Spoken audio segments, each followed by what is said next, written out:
வணக்கம் நண்பர்களே. இன்னைக்கு செய்தித்தாளில் நம்ம எல்லாரும் ஒரு அதிர்ச்சி அளிக்கக்கூடிய ஒரு நியூஸை பார்த்தோம். என்னன்னா, சென்னை கார்ப்பரேஷன் ஸ்டார்ட் பண்ண போகிற இந்த பப்ளிக் பார்க்கிங் லாட்ஸில் அட்டெண்டன்ஸ் வேலைக்காக நிறைய இளைஞர்கள் அப்ளை பண்ணியிருந்தாங்க. இதில் கிட்டத்தட்ட ஒரு 50% இன்ஜினியர்ஸ் அப்ளை பண்ணியிருந்தாங்க அப்படின்னு ஒரு நியூஸ் வந்துச்சு. அதுவும் நிறைய போஸ்ட் கிராஜுவேஷன் எம்இ எம்டெக் முடித்தவங்க இதுக்கு அப்ளை பண்ணியிருக்காங்கன்னு வந்துச்சு.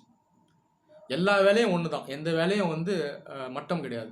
யார் வேணால் எந்த வேலையை வேணால் விரும்பி செய்யலாம், இதில் எந்த மாற்று கருத்தும் இல்லை. ஆனால் நிறைய செலவு செய்து உயர்கல்வியான இன்ஜினியரிங் முடித்த இளைஞர்கள் ஒரு பார்க்கிங் லாட்டில் பைக்கை பார்க் பண்ணுற வேலைக்கு இவ்வளோ பேர் அப்ளை பண்ணியிருக்காங்க அப்படின்னா நாம் என்ன உணர்றோம்னா, பொருளாதாரத்தில் ஏதோ ஒரு பிரச்சனை இருக்குது, அதுவும் அன்எம்ப்ளாய்மெண்ட் சிச்சுவேஷன் ரொம்ப அதிகமாக இருக்குது அப்படின்றத நம்ம அதில் உணர்றோம். தமிழ்நாடு பொறுத்த வரைக்கும் இந்தியாவிலேயே ரொம்ப டெவலப்டு ஸ்டேட்ஸில் ஒன்று நம்மளுடைய மாநிலம். டாப் 5ல் நம்ம மாநிலம் வந்துடும்.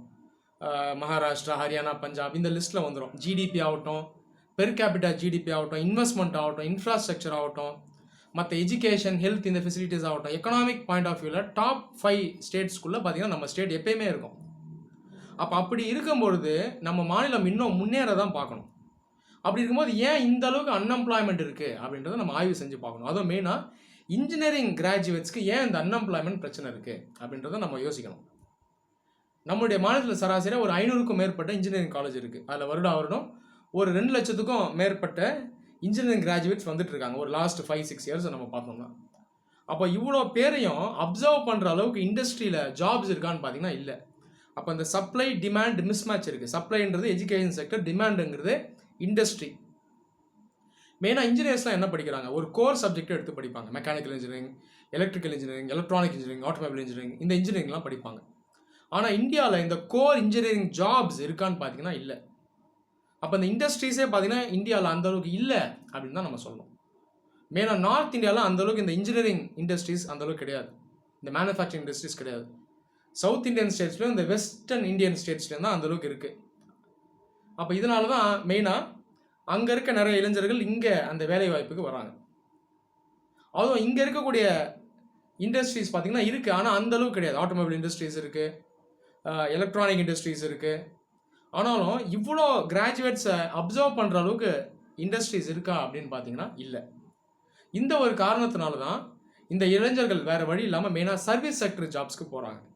Banking jobs, marketing jobs, IT industry, BPO செக்டரில் இவங்கெல்லாம் வேலைக்கு போகிறாங்க. இப்போ இதிலெல்லாம் இவங்களுடைய இன்ஜினியரிங் நாலேஜ் யூஸ் ஆகுமான்னு பார்த்தீங்கன்னா யூஸ் ஆகாது. ஜென்ரலாக மெயினாக இவங்களுடைய சாஃப்ட் ஸ்கில்ஸ் தான் யூஸ் ஆகும்.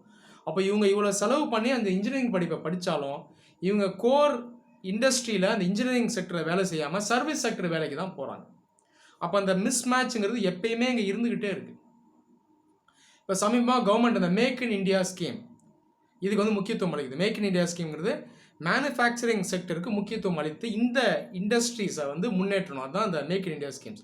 அப்போ இதில் எல்லாமே லட்சக்கணக்கான இன்ஜினியர்ஸை உள்ள வேலைக்கு வைக்கிறதுக்கான ஆப்பர்ச்சுனிட்டி இருக்குது. ஆனாலும் இதை நம்ம செயல்படுத்துகிறோமா அப்படின்னு பார்த்தீங்கன்னா நம்ம செயல்படுத்துறது கிடையாது. அதனால தான் வேறு வழி இல்லாமல் இவங்க எல்லாமே சர்வீஸ் செக்டர் ஜாபுக்கு போகிறாங்க. மேனுஃபேக்சரிங் செக்டரில் பொறுத்த வரைக்கும் நிறைய இண்டஸ்ட்ரீஸில் வேலைவாய்ப்பு அளிக்கிறதுக்கான வாய்ப்பு இருக்குது. Automobile industry, electronic industry, green energy, food processing industry, nano technology அப்படின்னு நம்ம சொல்லிக்கிட்டே போகிறோம். ஆனாலும் இந்த இண்டஸ்ட்ரீஸ்குள்ளே இந்த வேலை வாய்ப்புகள் இல்லாதனால தான் இந்த அன்எம்ப்ளாய்மெண்ட் சிச்சுவேஷன் இன்றைக்கி வரைக்கும் இருக்குது. இந்த ஒரு காரணத்தால் தான் நிறைய இளைஞர்கள் வேறு வழி இல்லாமல் கவர்மெண்ட் ஜாப்ஸே மெயினாக நம்பியிருக்காங்க. அது இல்லாமல் இந்த எம்என்சி வேலைகளை நம்பி போகிறாங்க. இதனால் ஒரு இன்னொரு பிரச்சனையும் உருவாகுது. நார்த் இந்தியாவிலேருந்து வரக்கூடியவங்க இங்கே மெயினாக இந்த அடிமட்டத்தில் இருக்கக்கூடிய வேலையில் இருக்காங்க. இப்போ இங்கே இருக்கக்கூடிய அந்த நேட்டிவ் யங்ஸ்டர்ஸ்க்கும் வேறு வேலை இல்லாதனால இந்த அடிமட்டத்தில் இருக்கக்கூடிய வேலையை இவங்களும் நம்பி போகிறாங்க. இப்போ உதாரணத்துக்கு இந்த பார்க்கிங் லாட் வேலைக்கு பார்த்தீங்கன்னா இவங்க போகிறாங்க.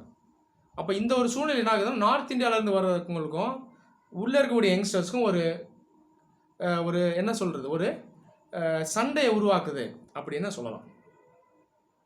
நம்ம டெவலப்டு கண்ட்ரீஸை எடுத்துக்கிட்டோம்னா, இந்த ஜப்பான், ஜெர்மனி, அமெரிக்கா போன்ற நாடுகள் எடுத்துக்கிட்டோம்னா, அந்த காலத்தில் இவங்கெல்லாம் மேனுஃபேக்சரிங் செக்டருக்கு பார்த்தீங்கன்னா முக்கியத்துவம் அளித்தாங்க. அந்த காலத்திலே இன்ஜினியர்ஸை உருவாக்கி நிறைய விஷயங்களை ரிசர்ச் பண்ணி மேனுஃபேக்சரிங் செக்டரை அவங்க டெவலப் பண்ணாங்க. அதனால தான் இன்றைக்கி தேதியில் அவங்கெல்லாம் மேனுஃபேக்சரிங் சூப்பர் பவர்ஸாக இருக்காங்க. ஆனால் நம்ம என்ன பண்ணோம்னா, இவ்வளோ காலமாக மேனுஃபேக்சரிங் செக்டருக்கு நம்ம முக்கியத்துவம் அளிக்கலை. அதனால தான் நம்ம இந்த நிலையில் இன்றைக்கி இருக்கோம்.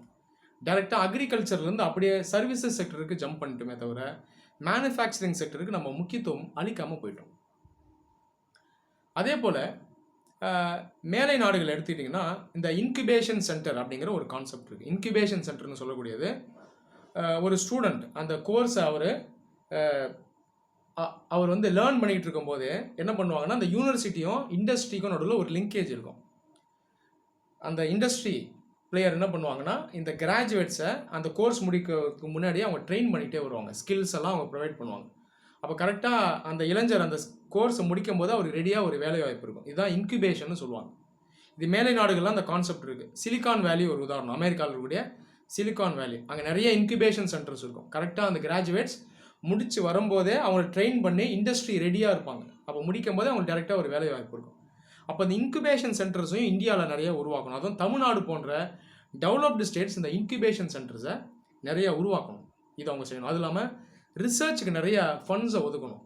நம்ம ரிசர்ச் பண்ணால் தான் நிறைய செக்டர்ஸில் நம்ம டெவலப் ஆக முடியும். மெயினாக green energy, nano technology, electronics hardware, இதெல்லாம் நிறைய ரிசர்ச் தேவை. அப்போ இதெல்லாம் நம்ம ரிசர்ச் பண்ணணும். நம்ம ரிசர்ச் பண்ணலைன்னா என்ன நடக்கும்னா, இதெல்லாம் இண்டஸ்ட்ரீஸ் வரும்.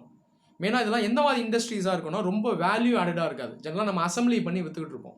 ஆட்டோமொபைல் இண்டஸ்ட்ரியில் அசம்பிளி பண்ணுவோம், எலக்ட்ரானிக் இண்டஸ்ட்ரியில் அசம்பிளி பண்ணுவோம். தவிர நாமளாகவே ரிசர்ச் பண்ணி நம்ம உருவாக்க மாட்டோம். இந்த ஒரு விஷயத்தையும் நம்ம மைண்டில் வைக்கணும். அதே போல் வேலை வாய்ப்பு அப்படின்னு வரும்போது இளைஞர்கள் கவர்மெண்ட் வேலையை மட்டுமே நம்பிடக்கூடாது, இல்லை இந்த ப்ரைவேட் செக்டர் எம்என்சி ஜாபை மட்டுமே நம்பிடக்கூடாது. சுய தொழிலுக்கு முக்கியத்துவம் அளிக்கணும். நிறைய ஸ்டார்ட் அப் வரணும். அதை ஸ்டார்ட் அப்னு சொல்லக்கூடியது ஆண்டர்ப்ரனரியல் ஆக்குபேஷன், அதாவது இந்த சுய தொழிலில் தான் நம்ம ஸ்டார்ட் அப்னு சொல்கிறோம். அப்போ இதுக்கு பார்த்திங்கன்னா கவர்மெண்ட் வந்து உதவி செய்யணும். மெயினாக இந்த இளைஞர்கள் இன்ஜினியர்ஸ்க்கு ஸ்கில் ட்ரைனிங்கை தரணும். அதே போல் ஃபைனான்ஷியல் எக்ஸ்டென்ஷனும் தரணும். அவங்க நிறைய லோன்ஸ் தரணும். அப்போ என்ன ஆகும்னா, ஸ்டார்ட் அப்ஸ் நிறையா வரும். நம்ம வெஸ்டர்ன் கண்ட்ரீஸ்லாம் எடுத்துகிட்டோம்னா அந்த காலத்திலேயே ஸ்டார்ட் அப்ஸ் அதிகமாக வந்துச்சு. அந்த சுயதொழில், அந்த ஆண்டர்ப்ரனர்ஷிப் மூலமாக தான் இந்த நாடுகள்லாம் வல்லரசாச்சு. ஆனால் இந்தியாவை பொறுத்த வரைக்கும் ஆண்டர்ப்ரனர்ஷிப் வந்து அந்தளவுக்கு ஸ்ட்ராங்காக இல்லை. அப்போ சுயதொழில் வாய்ப்புகளை இந்த இளைஞர்களுக்கு, அதாவது மெயினாக இன்ஜினியர்ஸ்க்கு உருவாக்கி தரணும். இதுக்கு யார் மெயினாக சப்போர்ட் பண்ணணும்னா கவர்மெண்ட்டு தான் சப்போர்ட் பண்ணணும். இதை நம்ம உணரணும். அதே போல் லேபர் இன்டென்சிவ் செக்டர்ஸ்க்கு நம்ம அதிக முக்கியத்துவம் அளிக்கணும். லேபர் இன்டென்சிவ் செக்டர்னு சொல்லும்போது லேபரை மெயினாக யூஸ் பண்ணி செயல்படக்கூடிய இண்டஸ்ட்ரீஸ், ஃபுட் ப்ராசஸிங் இண்டஸ்ட்ரி ஒரு எக்ஸாம்பிள். இந்த மாதிரி நிறையா சொல்லிகிட்டே போகலாம். லேபர் இன்டென்சிவ் இண்டஸ்ட்ரியில் எப்பயுமே அதிக வேலை வாய்ப்பு இருக்கும்.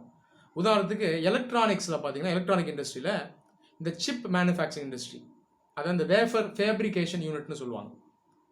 இந்த ஐசி சிப்ஸ் எல்லாம் வந்து அவங்க வந்து இது பண்ணி ஃபேப்ரிகேட் பண்ணி எக்ஸ்போர்ட் பண்ணுவாங்க. இது ஒரு லேபர் இன்டென்சிவ் இண்டஸ்ட்ரி. இதில் பார்த்தீங்கன்னா செமி ஸ்கில்டு, ஹைலி ஸ்கில்டு எல்லா விதமான யங்ஸ்டர்ஸ்க்கும் அதில் வேலை வாய்ப்பு இருக்கும். இது இல்லாமல் கிராமப்புறங்களே இந்த இண்டஸ்ட்ரியை நம்ம ஆரம்பிக்கலாம். ஆனால் இதுக்கெல்லாம் நம்ம முக்கியத்துவம் அளிக்கிறோமானா அளிக்கிறது கிடையாது.